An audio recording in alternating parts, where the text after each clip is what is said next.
Suspenseful, dark, cruel, sexy, clinical, epic and gratifying, all at the same time. That's exactly what Season 1 was, and with a new showrunner, Season 2 works just as well. So now fans are highly anticipating how Killing Eve is going to evolve further. But how dark, sexy and clinical are the real lives of the main cast of the show? I'm going to reveal that, but only for awesome fans. Fair warning, spoilers ahead. Why is Jodie Comer living with her parents? Who's the mystery man Sandra Oh is dating right now? What mind-blowing changes did Fiona Shawn experience? It's Peter here, and let's start with the main spy from the show, Eve Polastri. I bet that Sandra Oh stole your heart in Grey's Anatomy as the beloved best friend of Meredith Grey, and one of the most heartbreaking on-screen criers of all time. Yeah, she stole mine as well. Though after that, we didn't hear from her for a while, and now suddenly she's taken center stage in BBC America's spy drama, Killing Eve. But her life hasn't always been that successful. In Sandra's early years as a struggling actress, she was nearly broke. Her career was suddenly saved by a scratch-off lottery ticket worth $5,000. Nice, right? From then on, her acting life started to gather momentum. Maybe I should buy a ticket myself, who knows? Do you remember how Sandra charmed us in Sideways? It was actually her then husband, Alexander Payne, who hired her for the role. Their marriage only lasted about 2 years before they announced their separation. Neither party seems to talk much about the divorce, or the messy rumors that circulated in the aftermath. In fact, Sandra tried to avoid gossip as much as possible. She believes that even if you rationally might know the rumor is ridiculous, it can still hurt your feelings.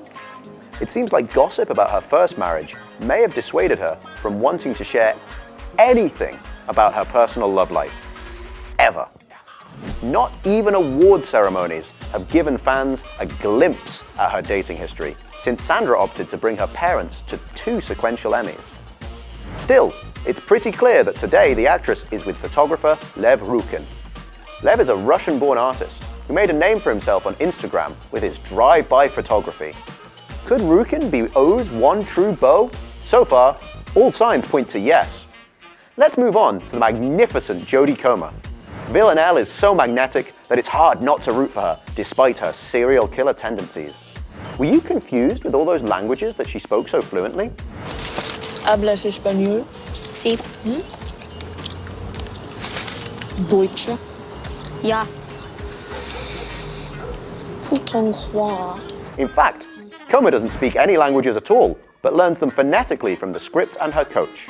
She's definitely done her job, as I was pretty much convinced. Killing Eve is a huge hit in the US, although Comer hasn't really been around to witness it. When she's not acting, the actress lives quietly at home with her mum and dad in Liverpool, basically the polar opposite of her alter ego. Although Jodie finds out everything she wants to know about the show from Sandra, who lives in LA. Jodie Comer's Villanelle might be looking to kill O on the show. But in real life, Comer's one of the only frequent guests on O's fairly quiet Instagram account, and the two are pretty close to each other, but not as close compared to the show. Until now, Comer was best known for playing Kate, the mistress in marital drama Dr. Foster, another huge BBC hit. She mentioned how Killing Eve has opened way more doors for her than ever, although the actress hopes her private life will stay the same way. As she shared in an interview, she works on set for 6 months, and then for the other 6 months of the year, she goes back to Liverpool to spend time at home. I must say, she's no less a mystery than her character on the show. Want to find out who she's currently with? Well, Comer is young, appealing, and unmarried? Or maybe she's just like her on-set colleague Sandra, and really knows how to keep her private life a secret. I want to continue with Kim Bodnia, who you better know as Konstantin Vasilyev. You enjoyed this guy's acting, didn't you? Be honest, how many times were you fooled by him in the first season? Is he a bad guy? Is he not? He plays a Russian guy, though originally Kim comes from a Jewish family in Poland and is only partly Russian. Anyhow, he speaks Russian fluently. Kim has been an actor in Denmark for many years, but international fame came to him with the show The Bridge, where Kim played Detective Martin Roeder. It's been a success around the world. Thanks to that experience, Kim was welcomed to the team of Killing Eve for Season 1. But what about his personal life? Well, Kim actually lives in a house in the forest, not so far from Copenhagen. He shares his life with his actress wife Rika and their 4 children. Now, Kim and Rika had known each other for several years through the acting world before they were cast together in the film Bleeder, in which they played a couple.